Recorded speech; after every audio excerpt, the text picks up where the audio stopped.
حضرات صحابہ کرام کے ایمان کو تو کسی دوسرے امتی کے ساتھ بندہ ملا بھی نہیں سکتا. انہوں نے اتنے مجاہدے کر کے اپنے ایمان کو اتنا چمکا لیا.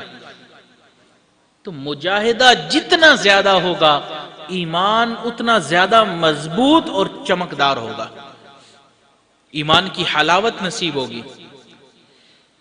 غیر محرم سے نگاہوں کو جھکانا یہ بھی مجاہدہ ہے، اللہ کے حکموں کو پورا کرنا یہ بھی مجاہدہ ہے، نبی علیہ الصلوۃ والسلام کی سنتوں پر استقامت سے عمل کرنا یہ بھی نفس کے اوپر مجاہدہ ہے. جتنا مجاہدہ انسان کرتا چلا جائے گا اللہ رب العزت اس کے ایمان کو اتنا زیادہ چمکاتے چلے جائیں گے. ایک کتابوں میں واقعہ لکھا ہے کہ کوئی صحابی تھے یا دوسرے کوئی اور بزرگ، وہ ایک کافر بادشاہ کے قبضے میں آ گئے، انہوں نے ان کو پکڑ لیا. اب وہ چاہتا تھا کہ یہ بندہ بہت بہادر اور جرت مند ہے، تو لہٰذا کسی طریقے سے یہ ہمارا ایمان اور دین قبول کر لے تاکہ میں اس کو اپنی فوج کا سپہ سالار بناؤں اور اس کی جو کوالٹیز ہیں ان کو میں اپنے ملک اور اپنی سلطنت کے لیے استعمال کروں. بہت کوشش کی، مال کی آفر کی، ہر طرح کی آفریں کر کے دیکھ لی، لیکن ان کا ایمان مضبوط تھا. وہ اس کی سب آفرز کو اور اس کی جتنی بھی باتیں تھیں ان کو رد کرتے رہے. تو ایک دن بادشاہ بہت پریشان بیٹھا تھا، تو بادشاہ کی بیٹی اس نے آ کے پوچھا کہ ابا جان اتنے پریشان کیوں بیٹھے ہیں؟ تو اس نے اپنی پریشانی کا اظہار کیا کہ ایک بندہ ہے، میں چاہتا ہوں کہ وہ ہمارا دین قبول کر لے لیکن وہ دین اسلام کو چھوڑ ہی نہیں رہا. بیٹی نے کہا آپ مجھے اجازت دیں، میں حور پری، پورے ملک کی سب سے خوبصورت لڑکی، دنیا کے نوجوان میرے حسن کو دیکھنے کے لیے ترستے ہیں، میں تو چند سیکنڈ میں اس انسان کے ایمان کو ہلا کے رکھ دوں گی. باپ نے کہا ٹھیک ہے بیٹی تم بھی ذرا کوشش کر کے دیکھ لو.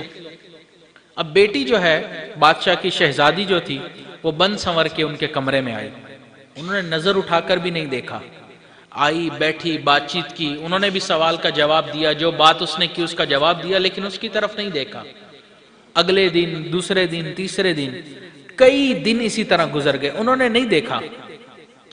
پھر ایک دن اس نے پوچھا کہ آپ مجھے دیکھتے کیوں نہیں؟ انہوں نے فرمایا اس لیے کہ اللہ نے قرآن مجید میں ہمیں حکم دیا ہے قُلْ لِلْمُؤْمِنِينَ يَغُضُّوا مِنْ أَبْصَارِهِمْ، اس لیے میں تمہیں دیکھ نہیں سکتا، تم غیر محرم ہو، میرا ایمان یہ کہتا ہے تمہاری طرف نہیں دیکھنا. بڑی متاثر ہو گئی. پھر کہتی ہے اچھا تمہارے دین نے اور کیا کیا کہا ہے؟ بس یہ آغاز تھا. جیسے اس نے یہ کہا انہوں نے اس کو دین اسلام کے بارے میں بات کرنا شروع کر دی. اب وہ ہر روز اپنے باپ کو یہی کہتی کہ میں کوشش کر رہی ہوں کہ وہ اپنا دین چھوڑ دے، لیکن اس کے کمرے میں آ کر دین اسلام کی باتیں پوچھتی. حتیٰ کہ 40 دن اسی کیفیت میں گزر گئے، انہوں نے ایک نظر اٹھا کر بھی اس شہزادی کے چہرے پر نہیں ڈالی. 40 دن کے بعد اس نے کہا کہ میں آپ کے کردار سے اتنا متاثر ہوئی ہوں کہ مجھے کلمہ پڑھ کر مسلمان کر دیجیے. مسلمان کر دیا. تو شہزادی نے کہا اب تو میں مسلمان ہو گئی ہوں، اب تو میں خود اس محل میں رہ نہیں سکتی، میرے باپ کو پتہ چلا تو مجھے بھی قتل کروا دے گا، تو اب ہم کیا کریں؟ تو انہوں نے فرمایا کہ تم یوں کرو، اپنے باپ کو کہو کہ اس قیدی کی ایک ہی جگہ رہ رہ کر نا دماغ بند ہو گیا، تو میں اس کو ذرا باہر کھلی ہوا میں پھرانے کے لیے لے جاتی ہوں. شہزادی نے کہا بہت اچھا، اگر ہم باہر جائیں گے تو میں آپ سے نکاح بھی کر لوں گی، پھر ہم زندگی بھی اکٹھی گزار لیں گے. شہزادی نے آ کے اپنے باپ کو کہا، باپ نے کہا بیٹی بہت اچھا، آپ باہر جائیں تھوڑا گھومیں پھریں. وہ دونوں باہر گھوڑے پہ بیٹھے اور اللہ نے ان کو اپنی منزل تک پہنچا دیا. ایمان مضبوط تھا تو غیر محرم پر نظر نہیں ڈالی. ہمارا ایمان اتنا کمزور ہوتا ہے کہ غیر محرم کے اوپر ہم نظریں ڈالتے پھرتے ہیں. یاد رکھیں غیر محرم پوری زندہ سلامت سامنے ہو تو بھی اس کے چہرے پر نظر ڈالنا حرام ہے. غیر محرم آپ کے موبائل میں کوئی تصویر ہو تو بھی اس کے چہرے کو دیکھنا حرام ہے، چاہے ٹی وی پر ہو چاہے کوئی تصویر میں ہو، کسی بھی صورت میں ہو اس کے چہرے پر نظر ڈالنا جائز نہیں ہے. اس لیے جس چیز کو صحیح زندہ اپنی ان آنکھوں سے سامنے دیکھنا حرام ہے نا، اسی چیز کو موبائل کی سکرین پر دیکھنا بھی حرام ہے. تو یہ نوجوان اس بات کو سمجھ لیں کہ وہ یہ سمجھتے ہوں کہ ہم کمروں میں ہوتے ہیں، ہمارے ماں باپ کو بھی پتہ نہیں ہوتا، ہم رات کے وقت اپنے بستر میں ہوتے ہیں، کسی کو پتہ بھی نہیں چلتا۔ اے دانش عیار خدا دیکھ رہا ہے، اے خواہش سرشار خدا دیکھ رہا ہے۔ جس بھی کیفیت میں ہم ہوں گے خدا تو دیکھ رہا ہے نا۔ جس لمحے ہم نے کلمہ پڑھا نا، ہمارا معاملہ مخلوق سے کٹ کے اللہ سے جڑ گیا۔ اب ہمارے اعمال کا واسطہ تعلق مخلوق سے نہیں ہے، اللہ سے ہے۔ ہم نے ہر کام اللہ کے لیے کرنا ہے۔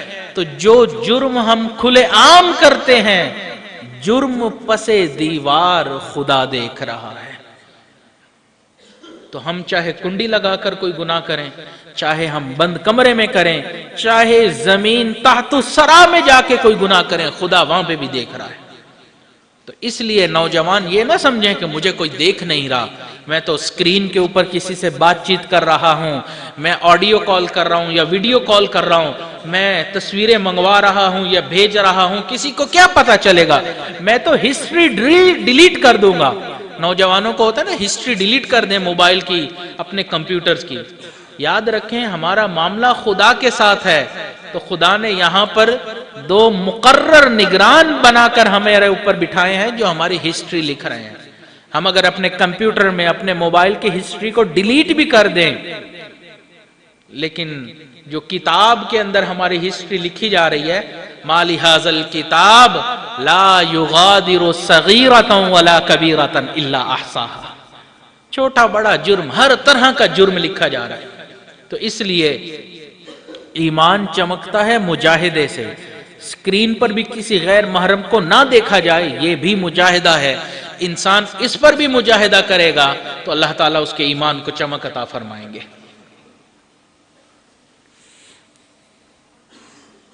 حضرات صحابہ کرام کو بھی بہت بڑی بڑی پیشکشیں ہوئیں، رکاوٹیں آئیں، لیکن انہوں نے مضبوطی کے ساتھ اپنے قدم کو جمائے رکھا۔ ایسا نہیں تھا کہ جب ان کے سامنے کوئی معاملہ پیش آیا اور انہوں نے غیروں کے ساتھ ہاتھ ملا لیا، نہیں، وہ سمجھتے تھے کہ ایمان کا معاملہ ہے، میں نے غیر کے ساتھ ہاتھ نہیں ملانا، میں نے اللہ اور نبی کی دشمنی نہیں کرنی۔ اس لیے ہمیں چاہیے کہ آج ہمارے سامنے مختلف واقعات ایسے پیش آتے ہیں۔ حضرت والد صاحب فرماتے ہیں کہ آج بھی نوجوانوں کو مختلف زلیخائیں بہکانے کے لیے باتیں کرتی ہیں، میسج کرتی ہیں۔